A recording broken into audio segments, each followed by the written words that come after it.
Today I'm back in my super slow boxwood. Had this tree since 2017 and it's barely changed. It really is a slow grower and I'm not expecting this to ever turn into anything great, but I do still like it. Oh, and the camera nearly went. In the last video on this tree I tried a different pruning technique that I read about, but it didn't work, so that was annoying. This technique was meant to promote backbudding, but it was useless and didn't do anything. So I'm just back to pruning the more traditional way. I'm just taking everything back to 2 or 3 sets of leaves and I'm expecting some new buds to grow and divide from there. Since it can be slow growing, it probably will not put on enough growth to have another prune this season. That's fine, I'll just prune it in late winter and then obviously I'm doing it now. This is nothing compared to some of my faster trees. That's the point of having different types of trees, they all act differently.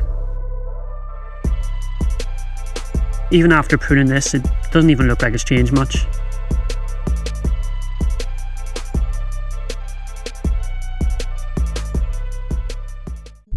There's not much going on in July, but it looks happy enough, I guess.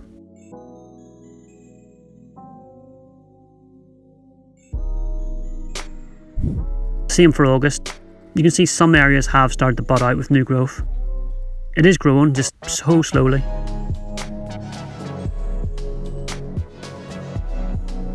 In September it's pretty much stopped growing, not that you would really notice.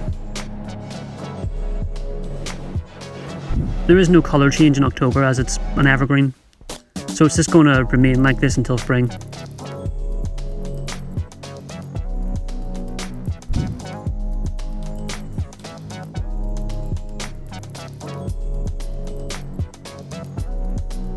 In February I'd normally prune it, but there isn't really enough going on there to justify pruning it. I'm just going to leave it. But you can see here I'm playing around with the idea of wiring some branches down. That might help make it look a bit better.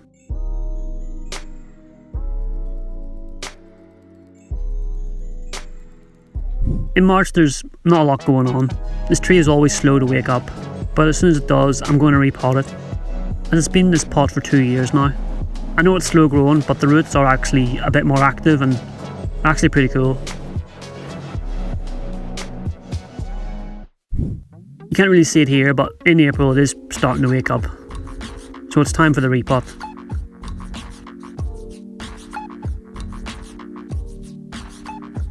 Maybe you can see a bit better here, but there is plenty of buds opening and actually a few fresh leaves. So maybe I was a little slow to repot this one. But anyway, I just started by raking away the top layer of soil, just to help loosen up the edges and hopefully be able to get it out easily.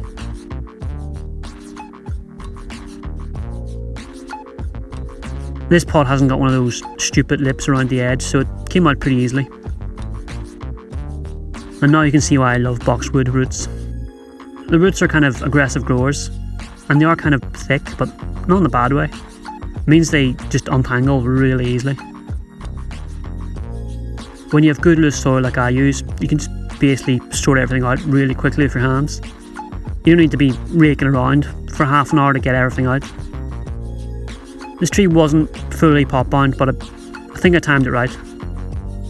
It was pretty busy in there and I think another year might have been too much for it. You can see already I've everything raked out and untangled, and this footage isn't even sped up and I haven't even used the tool.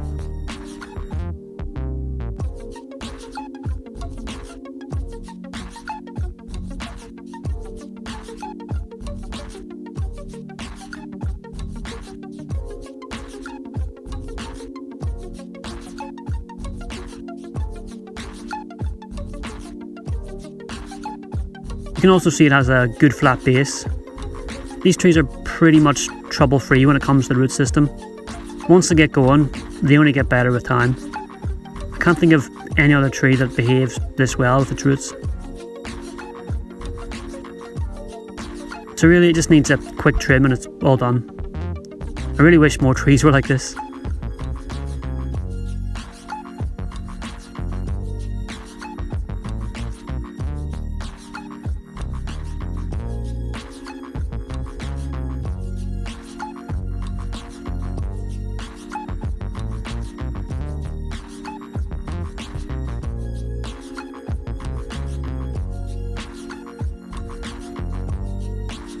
Now it's all ready to be put back in the pot and just allowed to keep doing its thing.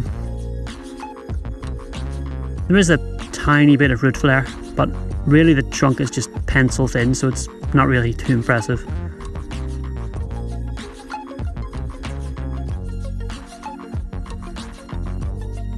Anyway, let's get it back in the pot and let it enjoy spring.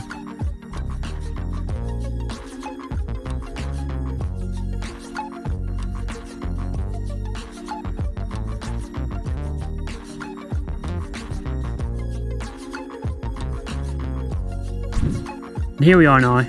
Seems happy enough, so not much action here, but that's how this tree goes. There'll be many more years like this, and that's fine. Thanks for watching, see you next time.